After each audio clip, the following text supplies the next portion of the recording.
flip every rock, pebbles, anything you want. So I study a lot. I produce a result that is good enough that can be making a lot of scientific, but I never publish them because they simply won't allow. So, they wouldn't allow you? Yes, it's about a matter of allowing because they say it doesn't fit the theme of the Center for Astrophysics. So I don't want to talk back about the institution, but it is the finest astrophysics institution in the world.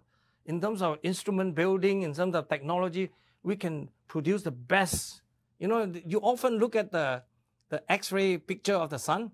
Those are from very fine camera that we built that with multi-coating layers because the X-ray, they come in very slowly and then they're going to diffuse, come out, but we make very fine way to catch them so they can come out. So the image are crystal clear. You can see all the structure on the sun. It's made by my center. They are good scientists, except that when it comes down to a larger picture of science, shh, don't say this, don't say that, this and that.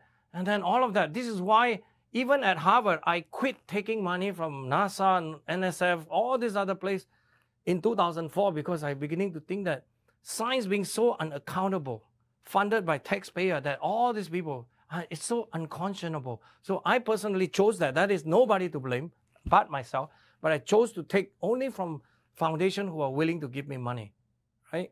So I wrote those kind of proposal and then got to go through the director's office, this and that, right? I have a very, very happy and fruitful career. Everybody can look up my publication list. It's very long. And not only that, it's not the number that counts. It's the quality of the paper. I always want to remind people, I don't like talking about how many thousands of paper you write, this and that. It's not important.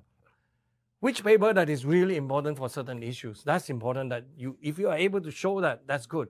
That's what I mean. All my papers are basically under a lot of this serious thinking and serious evaluation, checking and rechecking before I would care to write about anything.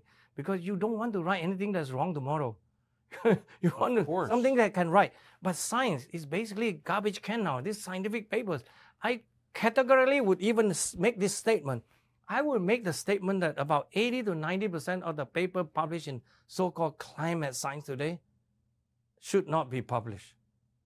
But everybody have NSF grant, everybody have all these grants. You see how the inflation goes, just like the other day, you hear that Yale University, a large part of it, most of the students on 20